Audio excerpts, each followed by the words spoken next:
Well, thank goodness it is spring almost officially right round the corner with a little bit of a warm period, because in real life it's all going very wrong. We're having to discuss whether or not there will be fuel rationing, heating oil rationing because of Donald Trump's war against Iran. He's trying to cover his back by getting allies to send their warships to the Straits of Hormuz, where inevitably they face fire from Iran, which is just a couple of miles away at the coast. Will anybody send their own people into almost assured destruction? I would suspect not.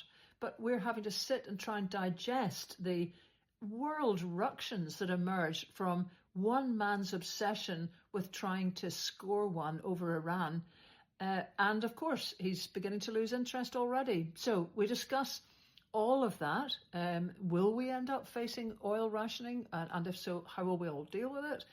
We look as well at the conference recently at the weekend, the John Swinney SNP conference, and a couple of the policy issues that perked up there, childcare and land reform amongst them. And we look as well at the fall of Peter Mandelson, which seems to have rather been obscured by much bigger fish to fry. Anyway, those are the headlines. Now for the podcast. Well, hi folks, and welcome to this week's Lesley Riddick podcast. Unfortunately, we don't have our St. Patrick as a guest, but happy St. Patrick's Day to everybody, and happy St. Patrick's Day to Paddy if you're listening. The great Patrick Joyce. Absolutely blowing a hoolie here. We were slightly delayed in recording while I ran round and collected all the cardboard and bottles that had spilt out of the recycling boxes before the guys came to pick it up.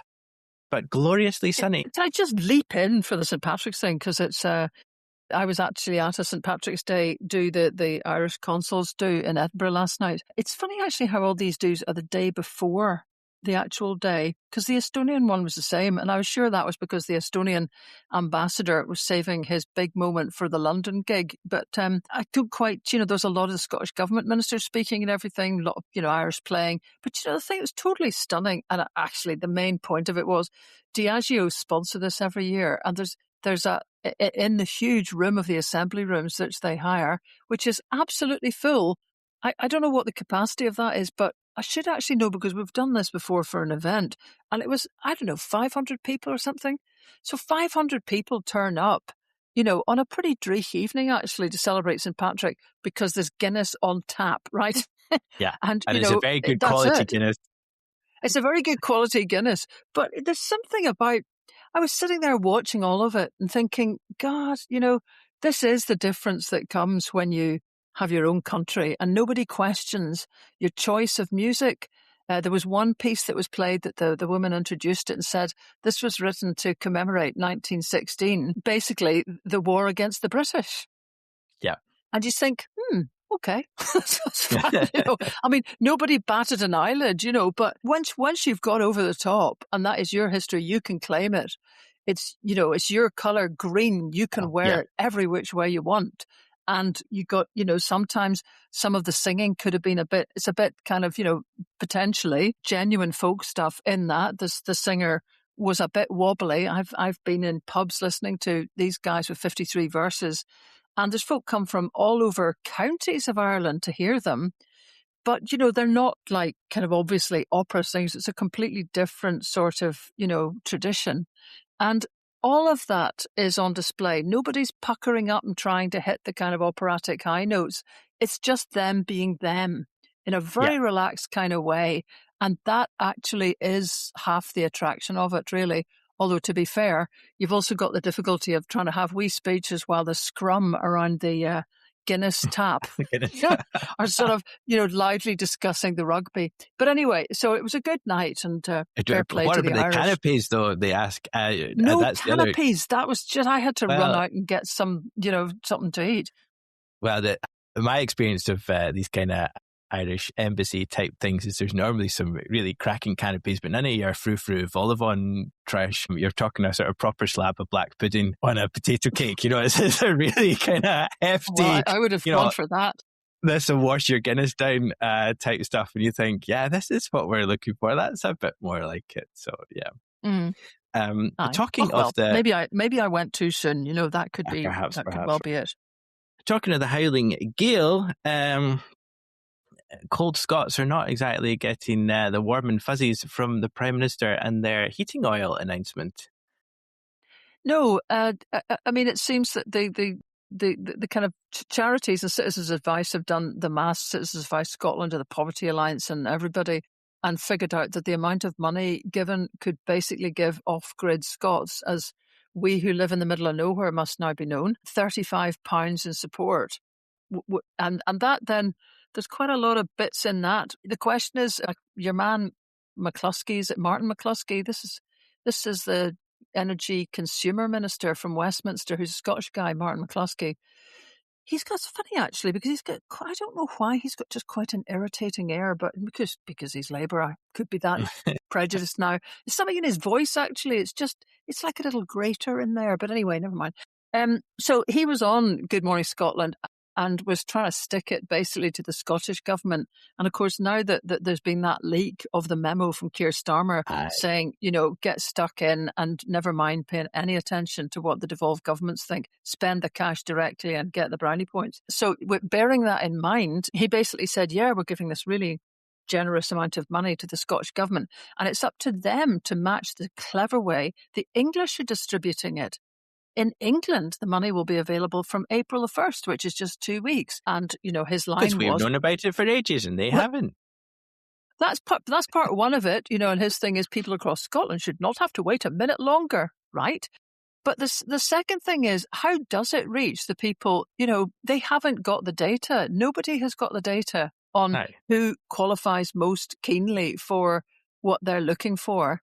Because you can be, okay, I'm off grid if you like. I'm not poor, so I wouldn't qualify. But I don't know how anybody would know that. How you can do. I suppose you could look at the old classic, the council tax band, and you might just take a rough guess at that. But I did hear someone in the middle of the week waxing lyrical about a story the Daily Record had, that the people who are really stuffed are folk who are disabled and have got kit that needs to be running all the time, basically, to keep them going. And I can't remember who it was now, but it was another luminary of the Labour Party. And I thought, hang on a minute. Are these not the same guys who have not abolished the bedroom tax south of the border? Is it? Because the bedroom tax is used in the main by, I think it was something like 70% of people affected are disabled. And a lot of it is either their kit is in that second room or else their partner is, because they can't sleep together. And you sort of think, God, this is just this hodgepodge kind of approach to how you support people. But anyway, 35 quid against, doubled, trebled bills. And we'll get on to the big stuff, I guess. Yeah. Who knows when this will finish, basically? Well, previously, I think the payment for off-grid houses was somewhere in the region of 200 quid. There's about 130,000 homes that are not connected to the gas network in Scotland. There's obviously more of us not connected than there is in England. And instead of basing it on need and numbers, they've allocated an amount of money for England where the need is less and where it is warmer, and just done a kind of simple Barnett consequential funding and wanged over to the Scottish government and said, on you go, pal, see what you can do with that. It's just this constantly, inappropriate way of treating people, and totally. But you see all the papers are looking at the Liz. I didn't even remember this. In the Liz Truss meltdown, part of the meltdown was a pretty major amount of money being spent on offsetting massive energy costs, so that, it looks like that has now been sort of, well, they're on their uppers, aren't they, anyway? The growth has failed to materialise even before the whole Iran business kicked off, because of the outlook they have about how they're balancing books and the sacred rules that have been promised, and that then, credibility of the markets, yada, yada, yada. And because, we still have not done the reforms. I mean, God, this just, I don't know. Again, this morning, people were talking about, we really need to, this shows you that we need to switch away, totally agree, from fossil fuels and into green stuff. Yeah, that's true. And so people then discussing how quickly they can fit heat pumps. You think, no, this is District heating, God. Do you know, I think I'm going to die with that, clutching a little thing in me coffin. District heating, please. Because, you know, Norway are not having this problem at the moment. They're exporting oil to us at the moment, so they're making money. You'd have to say is the same as certain private interests in the United States are. But let's look closer to how. I mean, if it wasn't galling enough that these guys have got this eye-watering sovereign wealth fund, they don't use their oil, and that's the key point about it. They've always used hydro for their own heating. So, you know, when all of this kind of becomes problematic, they're still just using hydro for an awful lot of their energy, and then they're using district heating to heat. And in case anybody doesn't understand that, because I've been going on at Finland gigs all the time, and half the room just looks blankly at me. It's like one blinking boiler, many pipes, and hot water gets distributed around the neighbourhood. And that's how the whole of Northern Europe has operated for more than a century. Anyway, you see now we're just, you know, all the stuff that's not been tackled, and gas setting the price for everybody else. I mean, God almighty, you know, we're stuck because we didn't, to borrow a bloody phrase from David Cameron, we didn't make hay while the sun was shining, as in we didn't fix the roof, rather, when the sun was shining. We haven't fixed these systems at all. Indeed, we haven't. And I think, you know, one of the major things about district heating is it can swap its heat source. You know, that you can, and it can also, you then become a really big energy buyer. And if the price of electricity or whatever you goes down overnight because nobody's using it, you can come on stream, heat up a reservoir of hot water, stick it in an insulated place, and then you've got that for the whole of the next day or the next week. And these continental and Scandinavian municipal heating suppliers are big players in the energy market because they kind of chop and change to get their absolute best possible prices. They've got their own energy generation, and you know, they're really on it to keep the cost down. So it's a win-win, and it's a big part of the economy. And also, if you produce heat, you know, if you've got industrial processes or what have you that are hotting things up, and you need to then get rid of your heat, and instead of sticking it up the lum, you have to give it off to your local municipal heating supplier. Yeah, and indeed in Finland it is against the law to create heat that is not driven into a district heating system. So that makes we're just so far behind on all of this, and I don't know. You know, anyway, everybody will be sick of me just repeating this, but why the fuck am I just repeating this? I mean, really, I get, you know, would the Scottish government not think that one pilot project that could be heavily badged as collective heating and turning the tide back to the pre-Thatcher thinking that, you know, you could collectively heat pay people the same way as you collectively supply water to them? But anyway, that's not going to get us out very far at the moment, because we are sitting now with this awful problem and then just watching this unfolding utter disaster that's happening around Iran, where quite clearly, I don't know now how many people would be sitting trying to say that that Trump's got any idea what he's doing at all, and he's clearly provoked. I mean, it's like a wasp's nest. You know, they have attacked, and I see the ex-Channel 4 news, the head of news, has really stuck into the BBC over its coverage, Ben DePere, making the point that if you were going to say that the invasion of Ukraine, as the BBC regularly do, was unprovoked, then the attack on Iran was also unprovoked. This is you know, strong stuff that he's talking about here, but he's making the point basically that, you know, Trump has unleashed absolute mayhem now with what's happening in the Straits of Hormuz, has got no plans for how anything could get resolved. Looks like he's now getting bored again. I mean, God, the only thing that guy ever says that's true is that people say he might get bored. The minute you hear him saying that and laughing it off, he's bored. So he's already apparently looking at what he can do in Cuba. It's unbelievable. And the long-term repercussions of this, and how everybody else is having to bend themselves all out of shape to try and see how they can manage everything that he has allowed to happen. And all at the same time, the other point that Ben DePere is making is that Israel is allowed to have complete carte blanche for what it's doing in the West Bank and Gaza, and nobody's paying any attention. Yeah. This is an invasion of another country by Israel. And Trump, though, apparently seems to be having fun. He might do some more fun. Last week, we talked about how it was more fun to sink Iranian ships. And this week, he's saying that they might bomb the Karg Island, the oil export hub, just for fun. Now, these are not serious people.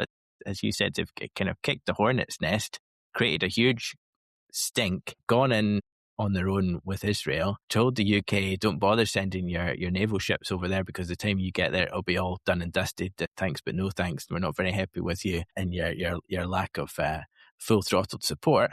And then now there's got to be a coalition of the willing to defend the Straits of Hormuz and to unscrew up a huge, costly international oil crisis. Yeah.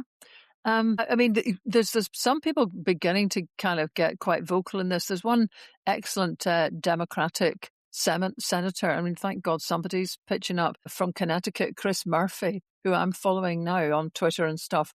And he has absolutely been taking all of this stuff apart and being very succinct and clear, also suggesting that, that even perhaps the goal of everything that's happened was giving Trump a reason to lift sanctions on Russian oil. I mean, that too, there you are.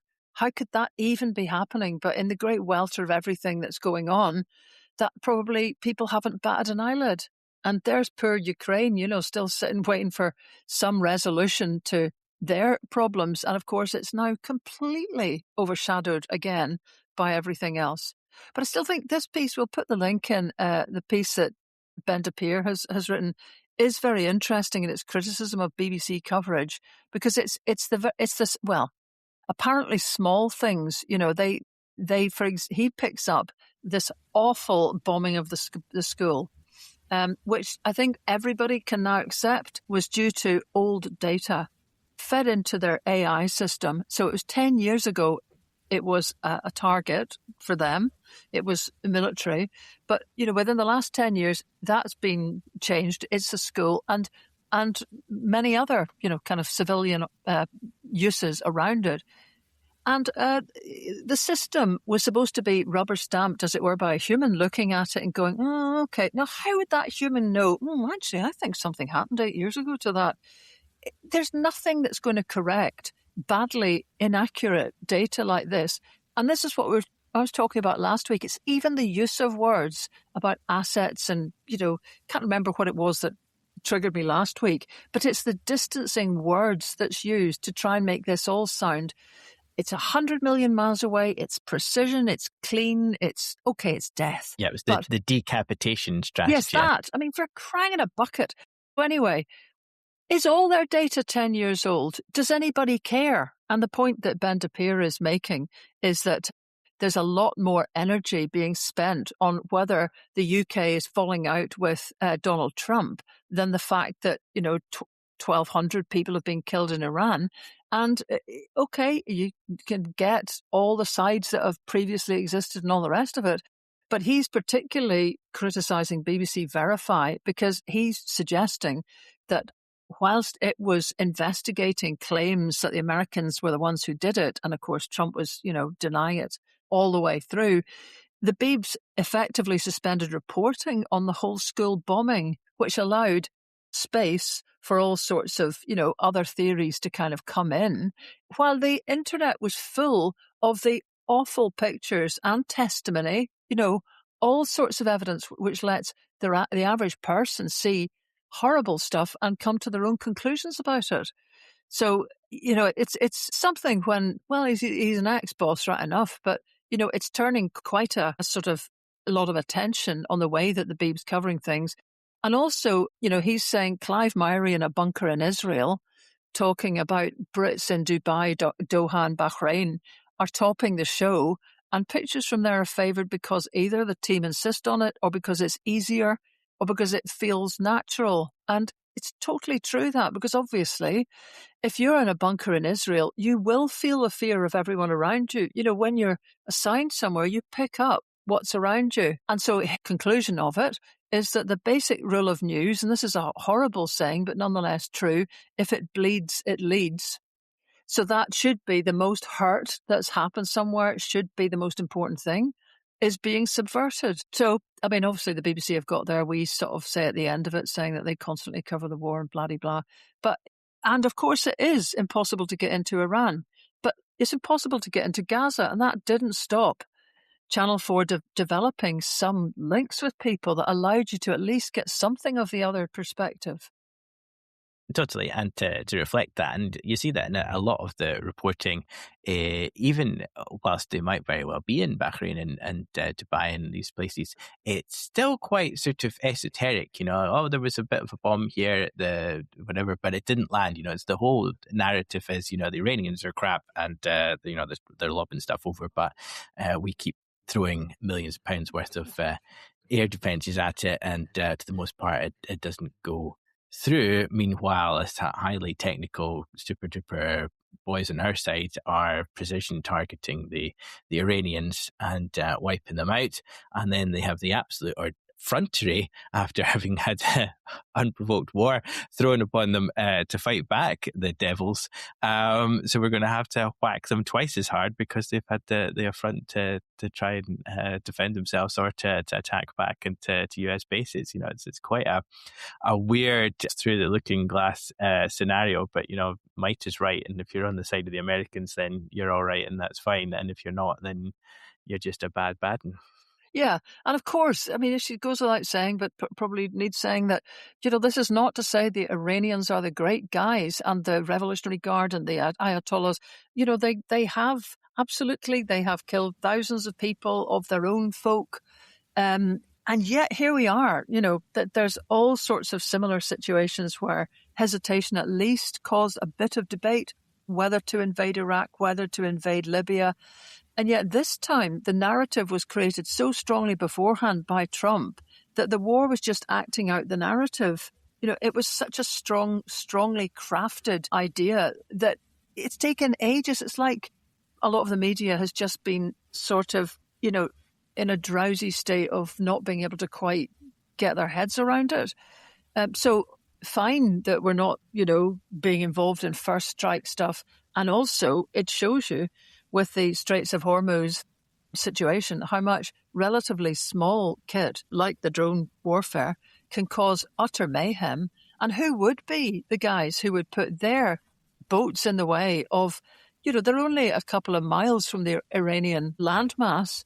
So how would anybody be sending their guys into a sort of semi-suicide mission like that? And the other thing, when it was being discussed that, Britain was, why wasn't it sending its navy to be the sacrificial lamb, basically, for moving oil, etc., are the Americans putting their boats in? And actually, one analyst was saying, you don't hear that being said. They think their contribution still is the operation raining down from the skies, which basically minimises any risk to their own folk. So for sure, Europe is having a real moment to have to stay out of this war. And again, for those, maybe I wasn't so familiar with all the stuff about NATO because, of course, Trump's rumbling on about NATO not working because these guys aren't coming to our defence. It was him that attacked, and it wasn't within the sphere around which NATO was established, which is the North Atlantic. That where they have decided to take aggression is not something that is within the sphere that NATO covers. So, and of course, just by the by, no consultation, no prior notice, no doing anything together. All the rules of engagement there are way, way gone. So there's going to have to be a lot of thinking now for Europe, pretty fast actually, as to what to do. And just by the by, this might seem a little bit irrelevant, but I think Zelensky is in London again today, trying to get, Ukraine back up the food chain. But an interesting thing that's maybe a bit by the by is Hungary, because Hungary's got elections this week. And it could be that the Viktor Orban, who is, Trump's kind of missionary on earth in Europe, pretty much, who is just exactly the same sort of right-wing populist demagogue, whose party and his own personal interests and the guys that he has chosen have wormed their way into practically every aspect of Hungarian life. However, it looks like this guy, Peter Magyar, his party looks likely to win, and actually that will then lead to the big job of dismantling Orban's hold over Hungary. But the point would be that Hungary are the guys who have blocked the 90 billion euro loan for Ukraine. And if there's a change of leadership there, then that is possibly going to release quite a lot of support to Ukraine. So, and it will mean for the European Union that Hungary have just vetoed so many things in so many kind of, if you like, progressive directions that they've caused the EU to even have to rethink the terms of accession for new countries like Montenegro. Iceland's holding a referendum, which is quite astonishing because those guys are so independent-minded, but the Greenland stuff's put the fear of God into a lot of people, but not everyone. And also, they have vetoed the idea of Ukraine opening accession talks, have Hungary. So there's a lot that could ride on what happens in the election that's going to be held later this week. Indeed, and Hungary were saying quite recently that unless the pipeline that runs through Ukraine from Russia for oil was reopened, allowing the export of oil per Trump's lifting of or easing of sanctions, then they wouldn't be voting for the package again. They were using it as another kind of stick with which to beat the Ukraine package, that unless the Ukrainians allowed the Russians to kind of financially regroup, this lifeline that Trump is offering them on the sort of short-term pass on the oil sanctions, which he's hoping will be extended, or it won't have to be reapplied at all, would mean that the Russian state is able to kind of sort of fill up the coffers a bit again and carry on in Ukraine a bit longer. But the other thing, I don't know if this is, it's just sublime and ridiculous, but this all lets Peter Mandelson's story disappear a bit, doesn't it? We have to remind ourselves that this all happened last week. The release of these papers has really been quite something. And that, if you're as chief executive of a company and somebody comes to you and says, well, we could take this guy on, but obviously it's an enormous reputational risk and it will go horribly, horribly wrong. And he's got links to Epstein, he's got links to these lobbyists, blah, blah, blah, blah, blah. And then you decide to have this kind of truncated, fast track, let's get him in at all costs. It's not a good look. Totally not. And I think Starmer's kind of lucky that, in a way, that the news agenda has so completely drifted away from this, because I think we did the podcast before the first lot of all the paperwork sort of came out. Yeah. But they just leave Keir Starmer looking so bad. I mean, the National has a good summary of it all, pointing about that, basically Mandelson was sacked on September the 11th. And just the day before, Keir Starmer had told the Commons 3 times that a full process had followed. And then it turns out the full process was basically getting 2 of his aides, Morgan McSweeney and Matthew Doyle, who were friends of Mandelson, to sort of check whether it was really a good move, which is just really so weak. And now I see, I'm trying to find the bit here about bloody Mandelson, the cheek of the man, the £500,000 he wanted for his payoff. 547 grand, you're sacked. Yes. Don't let the door hit you on the way out. But the thing is, then somebody, I can't remember which Labour grandee, started a suggestion that he got 75,000 quid in the end and that he should hand back the 75,000. I think many people pointed out, including the SNP, there was no obligation to give him hee-haw, Yeah. So it's kind of classic that you make the mistake of paying him, ticking the box and paying him anything at all, but then try to get some political credit for saying we should get him to put the money back.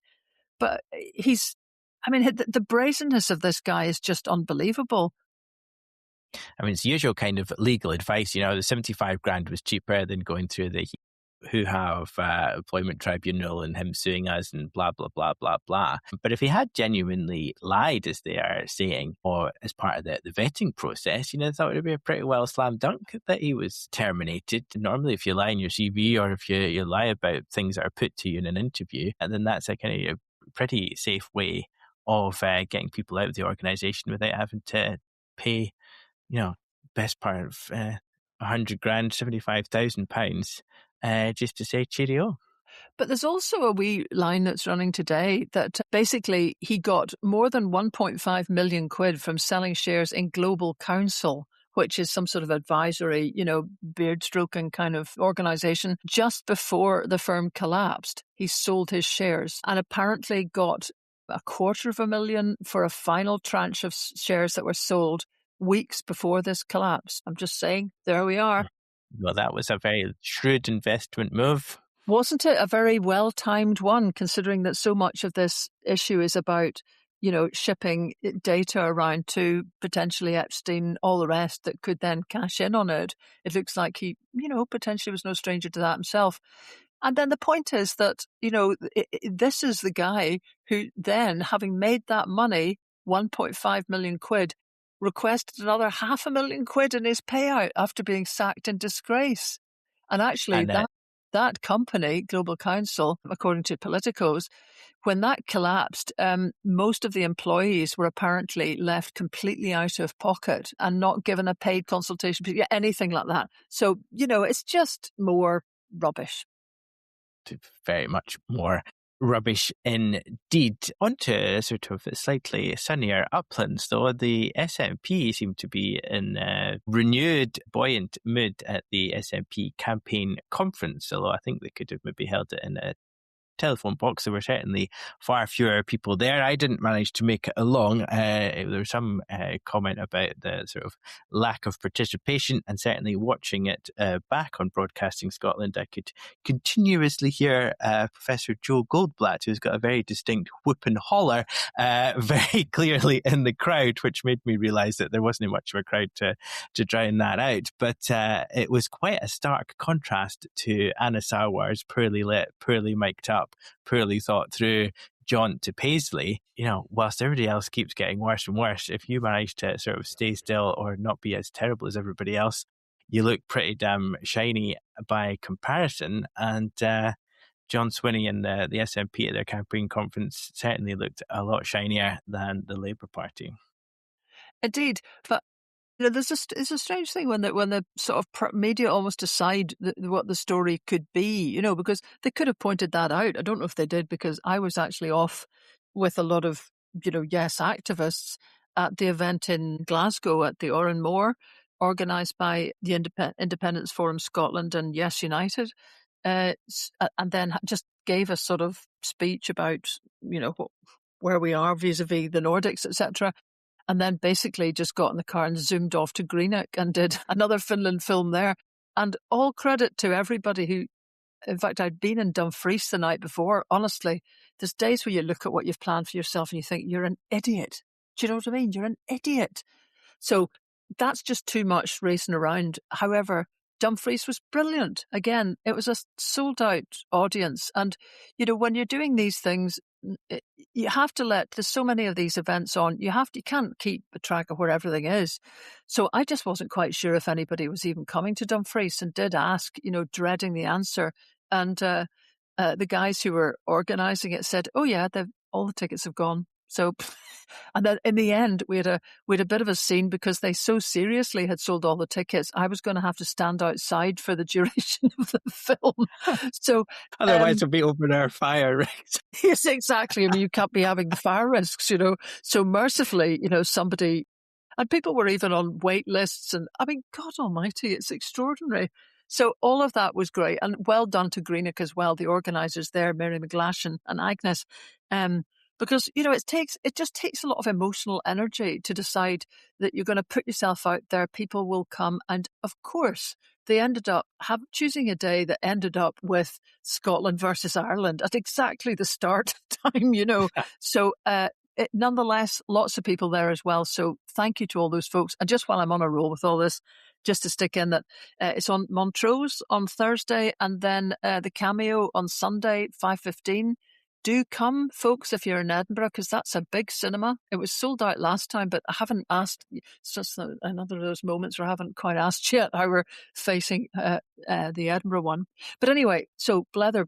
But so it was a strange one because then the SNP faithful, I guess, were out leafleting and also at the one-day conference. There are not very many of them.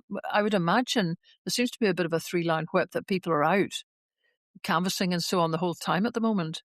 Yeah, and that becomes a kind of emotionally easier. People like to be part of a success, and if you're constantly hit by folk asking you about camper vans and what have you, then it becomes very sort of emotionally destroying and makes it difficult to get ordinary punters. It's quite difficult to get people to knock somebody's door that you don't know and ask them questions about what their voting intention is at the best of times. It's certainly much more difficult when you've got a lot of scandal and problems and doom and gloom. But the kind of mood music, I suppose, of the election has shifted very significantly from 2020, the aftermath of the UK general election. I don't think any SNP strategist would have ever have dreamed that the Labour Party would have been so fantastically terrible that, sort of victory has been handed off. And the SNP now seem to be slightly resurgent, overstating it slightly, but they're doing very, very well in the polls. They seem to have managed to gather a small amount of money. They had a crowdfunder going over the campaign conference weekend, and it quite quickly hit 100 grand. I mean, that is a drop in the ocean for the amount of money that they would need to spend at the election. And we've now got 51 days to polling day, folks. Labour is still going to manage to outspend them, and I suppose there's a kind of interesting conundrum there for the National Labour Party. Do we spend even more money on Anna Sarwar, who has, causing us problems and creating kerfuffle and annoying the Prime Minister, in order to shield the Prime Minister from the Labour Party having a really, really disastrous result? But in the 2021 election, Labour were third in the kind of spending ability.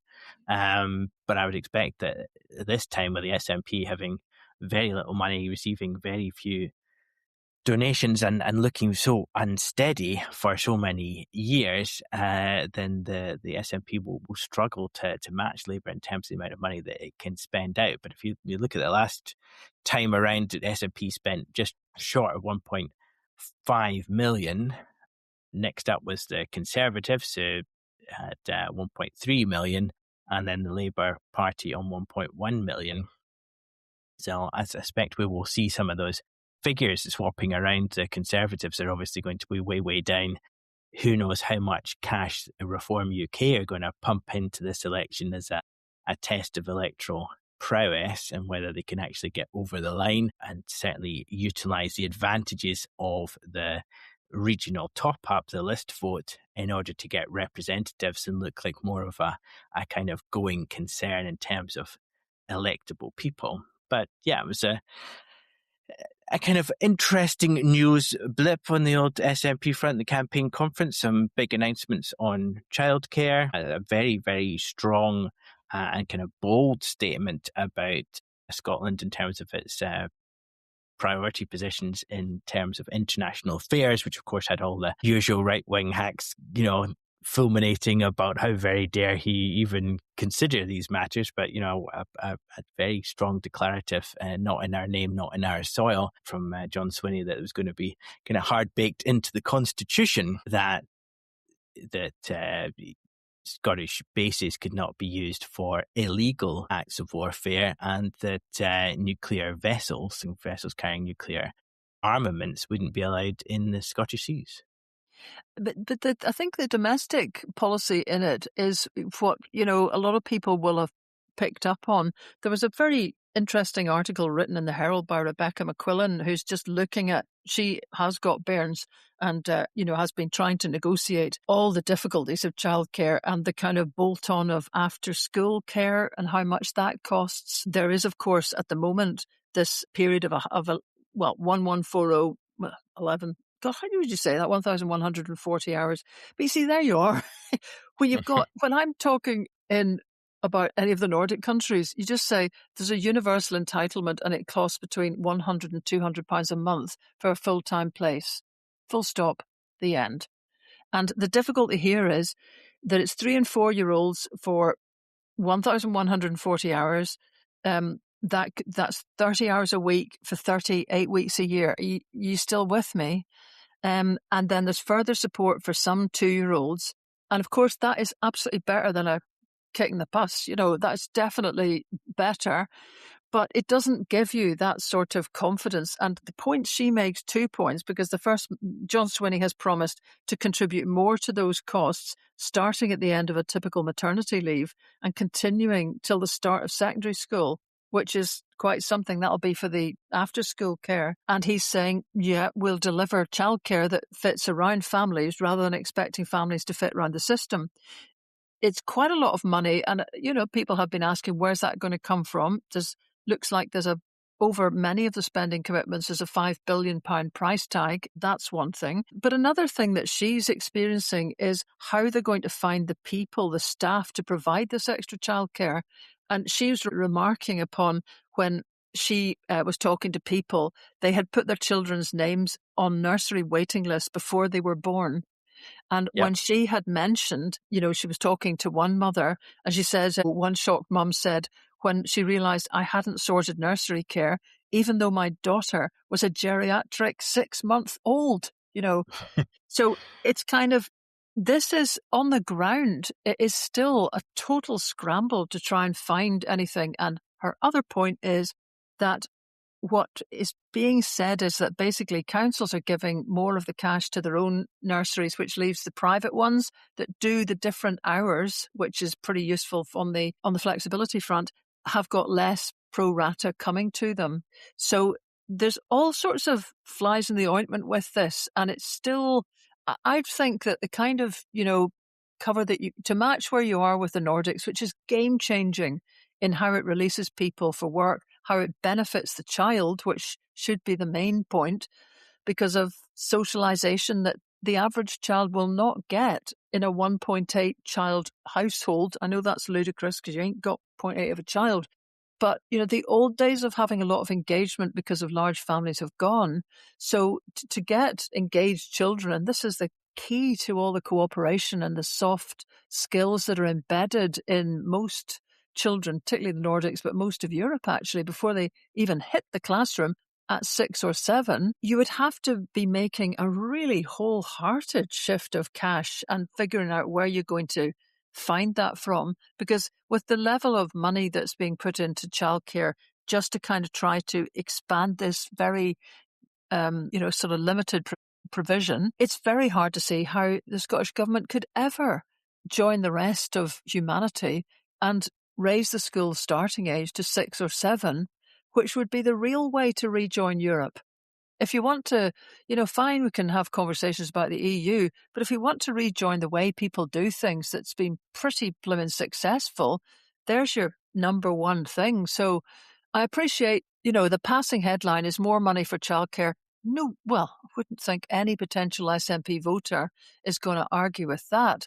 But when you start to get down to the detail of it, there's quite as actually most parents, I would imagine, do, because there is nothing like having to try to deal with childcare for you to become suddenly aware of every blooming, you must have had this as well. Well, I think it's worthwhile just digging in a wee bit to some of the stuff that you said there in terms of the funding split for councils. So obviously this money for childcare goes to councils, and then councils run their own provision through school nurseries, and they also have funding hours in private nursery provision. The councils tend to be better employers, I suppose, so they have shorter working hours, and they also are able to pay their staff more on a sort of council pay spine than the private nurseries would be. So they're quite good at sort of gobbling up and poaching staff off the private nurseries. But if you're in a private nursery, you can go to your work.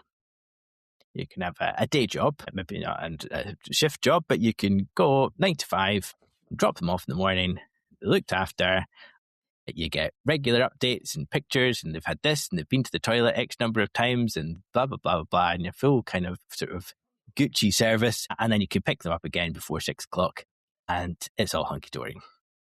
When you're in school nursery, it's almost predicated on the idea that one of you doesn't work, or that you've got such a Gucci job that you work from home and you can kind of float off to do your childcare as and when you need to. And there's not many people have that kind of luxury. So you can't drop them off at any kind of time in the morning that would allow you to actually get anywhere for your work, even somewhere really local for your work. And you've then got to pick them back up again 3:30, 4:45, or whatever you, almost as if it's a kind of a school pickup time. So there's no way you can actually do a full day of work. And you can't add to the provision. So if you're in school nursery, you just get your funded hours. So you get whatever that split is across the week, whatever days you manage to sort of bid in for. And you can't use any of your own money to top up the service. So you sometimes end up with situations where people will be in school nursery X days a week, and then they'll be in private nursery as a kind of the top up and the wraparound. I think there's a good in terms of its announcement, and in as much as it seemed to be starting to focus more on how does this actually facilitate you to do work, and how does the kind of wraparound care aspect of things work as well. Because obviously, if you've got children at primary school, you either have to collect them at 3:20 somehow, or get granny to pick them up, or you have to pay for wraparound care. So, I mean, we have kind of a couple of mornings of wraparound care, and you're talking something like 250 quid a month just for that. And when they were both kind of at nursery age, it was more than 1,000 quid a month just in childcare. Yeah. For the nursery provision. So, these are big chunks of money. You could, when your childcare costs more than your mortgage, it's a pretty strange system. So this is a welcome move, and it seemed to be slightly predicated on childminders and various other people kind of re-entering the industry. But it's going to be a difficult thing to deliver. But I think we're in a kind of sort of childcare bidding war, and it'll be interesting to see what the Labour Party come out with when they finally put out their manifesto. They didn't say very much at the campaign conference. And obviously this was from John Swinney, just a kind of tidbits from the potential SNP manifesto. But these are big, complicated problems that really impact on people and how society organised. Totally, yeah. And I mean, another one, just on land reform, there was actually a motion passed. A couple of people have sent it to me, so thanks for that. Which is basically saying that the conference has, conference passes so many things that are pretty right on, and then what happens. So anyway, here's another one to join all its little friends. But it's saying it wants in the manifesto a transformational strategy for land reform and a minister for land reform reporting directly to the First Minister. It then has a series of things that it wants to happen about strategic plans and so on, but also looking at particularly sorting out the equal rights of succession in land ownership. Now, this might sound a bit, this, I've always found that people just don't realise this, but it is mind-blowing that we do not, in Britain, have equal rights of inheriting land. We have equal rights of inheriting property, and so few people are in families where land is an issue, you wouldn't ken, right? But, I mean, the Napoleonic Code, dear old Napoleon, everywhere he went, basically installed the Napoleonic Code 1801, which reformed all these relationships and established the notion of equality between children in all things. So they would have equal rights to inherit land as well as property. So quietly, the rest of Europe pretty much, because Napoleon got around, have had that equality for more than 200 years, which has worked its way through quite a lot of stuff in terms of how assets are distributed and so on. Whereas here, we have once again had a pledge to introduce a succession act. And I seem to remember looking at that when I was writing Blossom, and that was in 2013. So that one's been on the cards for God knows how long. And of course, if it had been instituted earlier, when Westminster couldn't give a toss about any problems about land ownership, because of course any moves were vetoed by the House of Lords for long enough, we lost the time to do that when landowners were part of large families who would neatly have split up large estates simply by dint of the equality of inheritance. Now, there's fewer of them, as there are with most families, so it won't have quite the same impact. But it still has to happen. So it would be lovely to think that this was going to be something that was actually legislated for and given time to, because, the time is the question as well. Time, very much so. And that kind of needs us neatly into the assisted dying bill, which is going through stage 3 today, and which had a number of later night sittings and also a rare Friday sitting last week. This will come to a stage 3 vote later tonight after we finish recording. I think there's probably a decision around 10 o'clock. Totally clear how things are going at the moment, what the lie of the land is within the SNP cohort. Obviously, this is a free vote, so it's not being whipped by individual political parties in terms of telling their parliamentarians how to vote. But just in the last couple of days, the Royal College of Psychiatrists have moved from being neutral on the bill to opposing it, primarily as a result of devolution problems, that certain employment rights and other matters to do with allowing people to opt out and have a conscience clause so that physicians were not compelled or didn't suffer any detriment in their career if they didn't wish to be involved in assisted dying, and the similar provisions as you would have in the provision of abortion services can't be included on the face of the bill because the Scottish Government has decided that this is not within the legislative competency of Holyrood, and it'll have to be done by Westminster. And the Westminster Government said that it will put in this order as part of the one of these weird sort of untalked about or not oft used provisions within the Scotland Act, but that has annoyed some people and kind of given others the willies that basically that part of the kind of really fundamental issues in terms of staff rights will not be able to be properly fully ventilated and discussed and debated and decided on and amended within the Scottish Parliament, and will be relying on the Westminster Government to put things through in a way that's equitable and sensible, but without actually getting to properly scrutinise it. It's extraordinary it should come to this, isn't it? Really, to this sort of just final hurdle problem. But I mean, supporters of the bill are still pointing out that if for some reason the UK government, which on this occasion, do you remember when we spoke to Liam MacArthur? Yes. And I had actually, we weren't trying to be cheeky with this because it's too serious a subject, but had pointed out that he'd managed to, get all the way through this long, long process of scrutiny and amendment and discussion and all the rest of it, where the British equivalent had been talked out by a bunch of naysaying lords who just have rendered their whole process inoperable.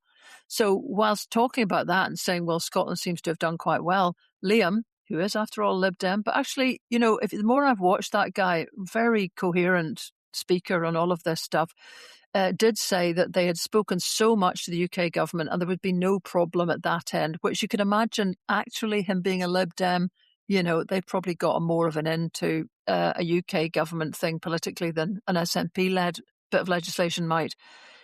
But supporters of his are saying that the law can't progress. It can't come into force unless these provisions are agreed, the ones that are waiting for the UK government to agree. It's kind of like if there was something unsatisfactory that came out of the UK government's bit of it, the actual whole legislation would fall, as far as I can see. And yet, there's certainly been a 2 or 3 people who had been supporters who say they've switched sides now, which just seems such a shame. Obviously, it highlights the kind of ludicrous state of where we are with devolution, that you end up having pretty much everything in this under the control of the Scottish Government and Parliament, rather. And then one key point of it about workforce obligations is something that belongs to Westminster. It's pretty ridiculous. Also, it seems, we've only got, another, 5 or 6 days really left before Purda, and the Scottish Parliament from then will just be kind of sort of biding time until the election. There's not going to be very much happening. You've got something which has garnered, a significant amount of public attention and debate and contrast both for and against. But the Parliament's bureau and the sort of business managers and the timetabling guys have run this thing right to the end. and the Scottish Government's own lawyers seem to have only kind of realised that this Section 18 bit had to come out as it was getting closer to stage 3. And you just think, well, you've been looking at this for 2 years. It's not a very edifying bit of parliamentary process. And it obviously has spooked some people who were previously in favour. It seems odd to me that whilst it's it's not optimal that parliamentarians can't debate and can't be assured that what they want to see in terms of the workforce aspects of it are not actually properly pinned down and in the bill. But there's no other way of doing it. We're not an independent country, more's the pity. And these things are retained by Westminster, as is the kind of provision of the drugs and what have you that would be required in order to facilitate an assisted death. I just think there's a big failure of parliamentary organisation there in such a controversial bit of legislation. This was quite obviously going to go to a vote. It's a big public topic. Okay, this is a private member's bill, and private members' bill normally kind of footer out and disappear because they're not government business, and they're there to put forward arguments rather than to really see solid legislation coming out of the Parliament. But I think there's a significant amount of evidence over the last 2 to 3 years that there are internal problems in the way that Holyrood works in terms of how its committee structure is operated, the fact that the committees are not as well supported as they are in other parliaments in terms of their staff and their kind of access to lawyers and experts actually within the parliament, the fact that the committee chairs are not elected as the way that they are in Westminster. We think Westminster's a kind of sort of barren Wild West. In Holyrood, it's the government whips who are choosing and the party whips who are choosing the chairs of parliamentary committees. So you don't have that same level of independence, and you don't have the ability of kind of strong and popular backbenchers on the government party to hold their own party to account. They're kind of umpteen issues that really need to be looked at, and rather than saying, we're coming to the end of this parliamentary session and here's what we're planning in terms of a commission or further work to be done in the Parliamentary Business Bureau getting on the front foot of this, they seem to be kind of, there's no problem here, pal, all is well. Until it isn't. I mean, The uncharitable might think the leadership of the SNP is not in favour of this bill. Indeed. This wouldn't have caused anybody to just sort of think, well, let's not really deal with it. It's totally separate, isn't it? The logistics of the bill making and having have made an approach and got a draft of it and to put in front of MSPs or something. Could that happen actually before it was passed, though? The bit from London. They've got the bit from London before the MSPs were voting today, so that they could go, oh, okay then. I don't think so, but I think they could have been in a much clearer position of what, again, you're kind of looking on other people's timescales. So whilst Westminster's indicated a willingness to do this, getting that through and getting parliamentary time to have that, whatever it is, laid and passed is out with your control. I think actually having realised it earlier would have been beneficial, and then it wouldn't have been this kind of big, important debate point. Because it seems that that triggered the Royal College of Psychiatrists change. It is indeed. So, that seems to have come like a sort of bombshell to a number of people, which you're suggesting it could have not been, So anyway, it still seems to me, and I was listening to some of the debate last night in Scotland Tonight, there's obviously everybody's got their concerns, and there would be worries, I suppose there is, for the workforce, that if the doctor is saying to you, you've been given 6 months to live, and the doctor feels they have to say, there is now another alternative. Here's the old ideas of palliative care, of perhaps hospice care, of what we can do for you. But there is also this assisted death now that's legal in Scotland. Would that make you feel that that was the route to go in a way which you might not? And might you be somebody who's lucky enough to defy the outcome and live much longer than 6 months? All of that is in, totally the lap of the gods. The only thing is, if you've seen the current situation where, people are actually begging anybody who's coming in to put them out of their misery. It's just, it is, I guess it's true that if you've got any kind of illness and you begin to get contact with hospitals or anything, you're always optimistic. You always think you'll be the one in a million that it doesn't affect or that you have a better outcome or whatever. But there's a change that happens, when finally stuff kicks in and you realise, your body's shutting down. You want to have the chance to do this well. And at the moment, all these nurses and doctors that people are worried about are having to make those decisions themselves. It's not like this decision isn't facing the medical profession the whole time. And people are having to make decisions in a kind of less than clear way to try and help people in terrible pain. So I hope, it's a pious hope indeed, perhaps, that the people who are wavering would believe that an assurance that there will not be a bill passed if it hasn't got satisfactory workforce stuff tacked onto it by London, that should be enough for anybody who basically supports the bill. I would hope so. Obviously, it's a very big, contentious piece of legislation. This should show the Parliament at its best in terms of how it handles these complicated bits of legislation. We'll obviously come back to this next week to discuss the outcome. Mm-hmm. Yeah. Meanwhile, we were talking actually the petty business by comparison of politics.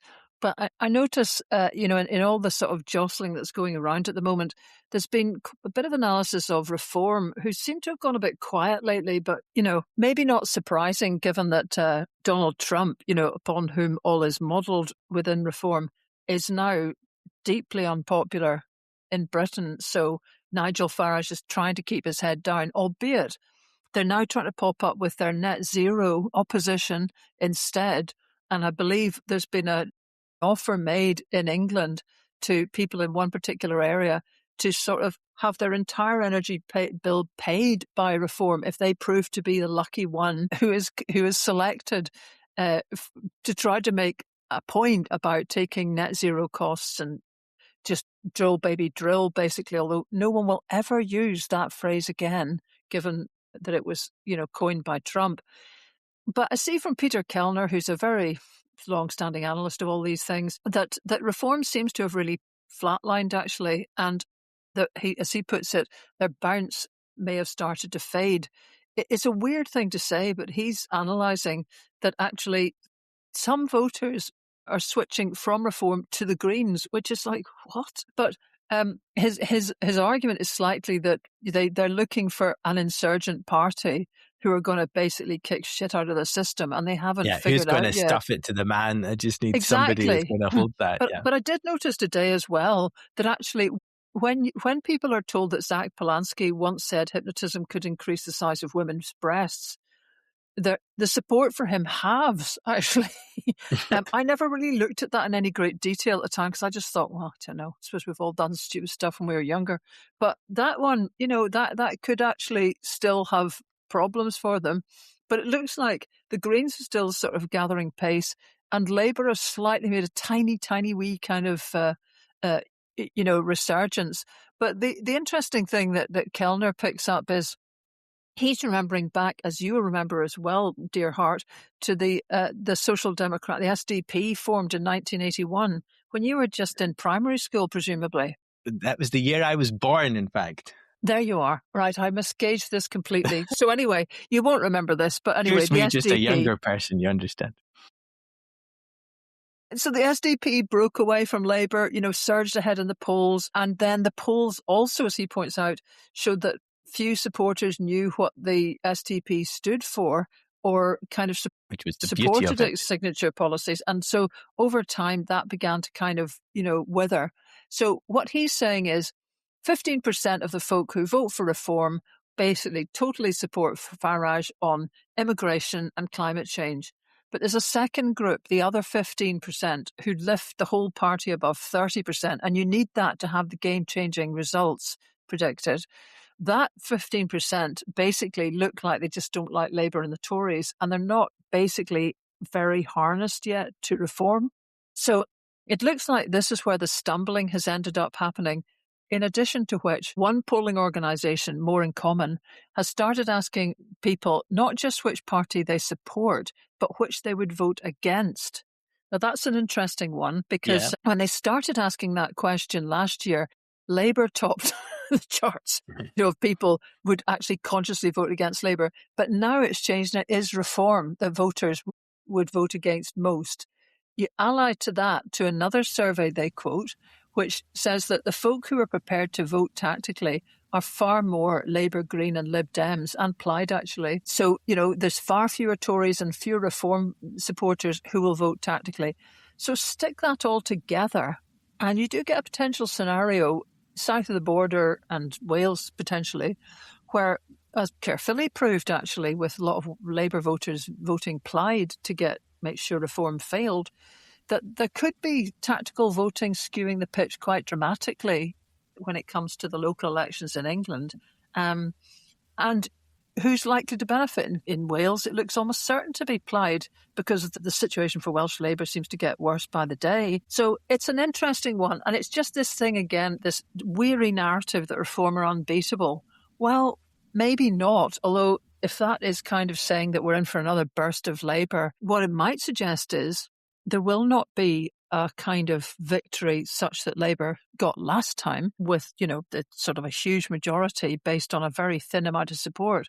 There could well be the need to have a coalition or some joint working, and that could be something for Scottish independence. But, anyway, just kind of keep calm about Reform, because it looks like the pollsters are now beginning to sort of slightly pull them back in the rankings.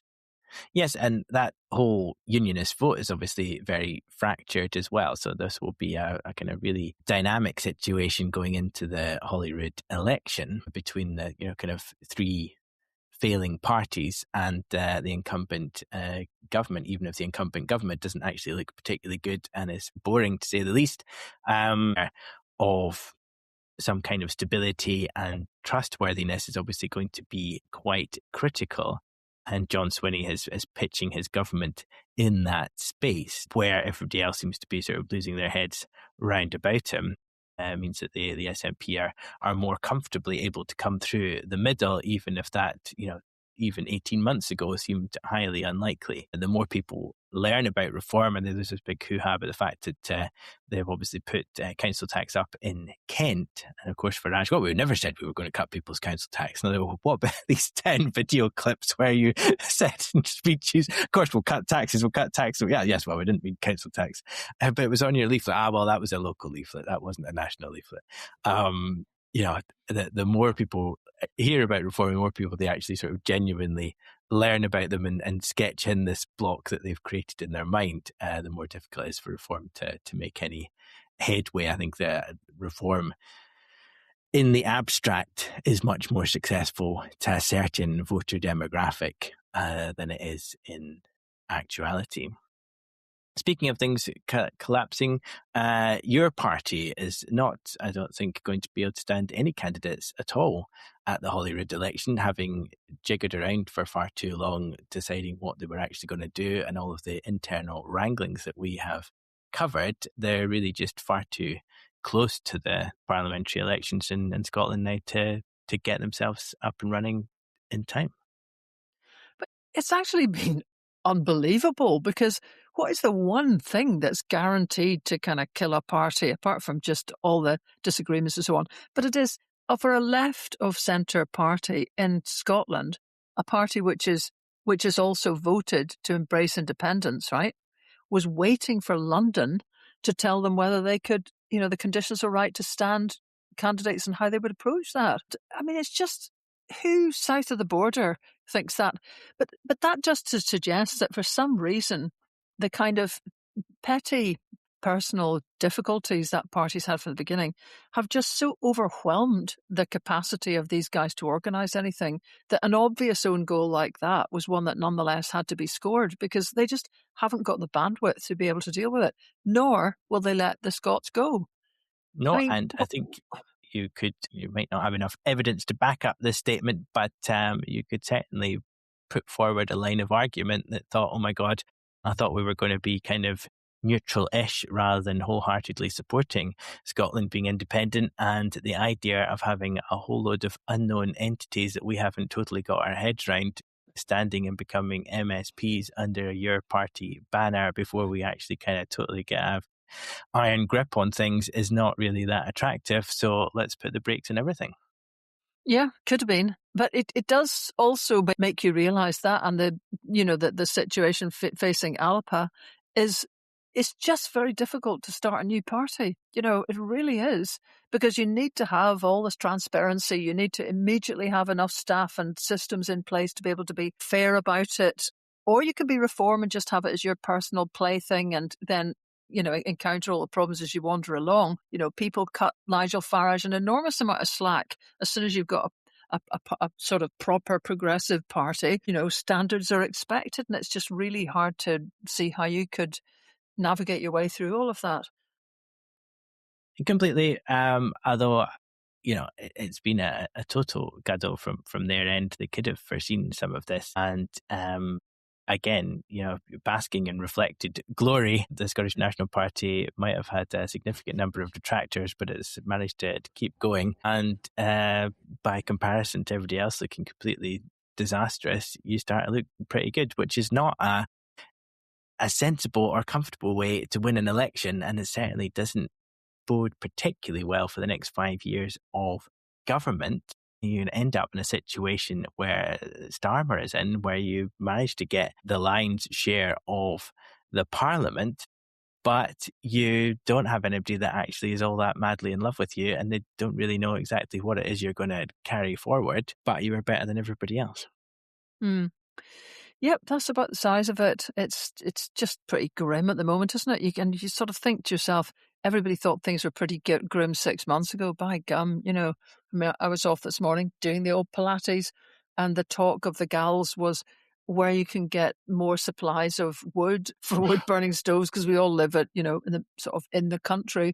So I guess that's something you can fall back on. But it's just like, it's hard to believe that the impacts can be as extraordinary, like rationing, is being discussed in quite a lot of papers, and you can't tell whether that's, is that just hysterical, or is that really, how could it be otherwise?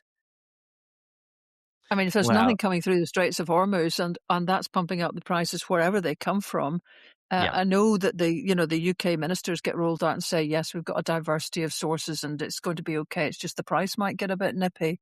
But still, it seems hard to see how you wouldn't end up in a sort of rationing situation. You just got to hope the blooming weather picks up a bit. Well, yes, thankfully we're supposed to be coming into a warmer spring as of tomorrow, so fingers crossed that materialises. And I'm very much looking forward to the beginning of Riddick's Countryside Almanac. We've not had much of that in the podcast for a while. I'll certainly be out looking for some wild garlic for the old pesto, and I'm sure listeners will be excited about tales of your young nettle tinatures. Well, actually, I became a sort of step granny again on Mother's Day. Way! The thing is, the stepdaughters just go, stop doing this step lark. You're just another granny, right? So, which is lovely of them, actually. Anyway, the lassie is being called Elsie, and that is, the letters of Elsie stand for each of the grannies in her extended family. Oh, very good. It's beautiful, to be included that way in a wee lassie's life in her name. But the idea of just validating all of us, step grannies, real grannies, and nobody's kind of pulling biology on it. So it's a beautiful, lovely thing, and she is a wee gem. Oh, well, congratulations to everybody. And that's some fantastic news to kind of finish off on. We have what we call here a dad put-on, which is where I'm pulling people's legs, and I get into trouble a lot for dad put-ons. And this week's dad put-on is a kind of extension of the original dad put-on back in the day when we were pregnant with the number one. And I was boldly saying that we were going to call the baby Araminta, so she could be Minty for short. And I've been telling that to my daughter. She's been completely horrified. So she's got a good Scottish name. I have to hasten to add they both have. But the idea of her cutting around being Minty make you quite cool for parties. You're a wag. Indeed. On the old cultural front, the Metagamma, the Atlantic Odyssey, with our pal Delina McLennan, and a really phenomenal cast with some unbelievably great singers, is on tour. I'm trying to find a kind of ready link to where all their tour dates are. But if you've not seen this, and this tells the story of the kind of mass emigration from the Hebrides to Canada and the USA in the 1920s, and the kind of devastation that that left within local communities, is well worth going to. It's a mixture of English and Gaelic, so they get spoken word in English and Gaelic songs, and just a brilliant piece with some very kind of interesting art, big screen with pictorial depictions of the story, and definitely one to recommend. Yeah, I've managed to miss that every time it's been on, so I'll be having a look to see if I can jump in to see it. So good stuff. Great stuff. So it's award-winning writer Donald S. Murray, Liz Mulholland, and Delina McLennan, who's an original founder of 784 and original cast member of the Cheviot, the Stag, and the Black Oil. And a really moving performance and well worth seeing. And as you said, you've got I'm going to say Aberfeldy and Cameo. Aberfeldy last week. No, it's Montrose on Thursday. Montrose and Montrose on Thursday, Edinburgh on Sunday, and then Stonehaven next week. So it's still rumbling along. And then another set. It all keeps going for about another 2 weeks, and then people who've missed it are kind of waking up going, oh, hang on a minute, what about? And I'm thinking, oh, God, I don't know if I can do this another long trip. And then there is just this small thing of, you kind of think, is it wise to plan long trips in a car at a time like this? I don't know. I mean, maybe in the end it's another 10 pence a litre, and okay, you can just live with that. But it feels a bit kind of, and then I'm getting knackered. I have to be honest about it. It's like when you do a couple of events back to back, you don't tend to really sleep too well in other people's arrangements. Yeah. Charming as they are, but you just get used to your own. So it's a long thing, but nonetheless a very cheery one. Jolly good. And a big reminder and thank you to all of our subscribers. If you've been thinking of subscribing and you'd like to do that, you can go on to the Lesley Riddoch website, lesleyriddoch.com/podcast. And you can subscribe there to be either a monthly or an annual supporter of the pod. And on that note, and on the joys of spring that are to be unbounded, they promise tomorrow onwards, we will see you next week, chums.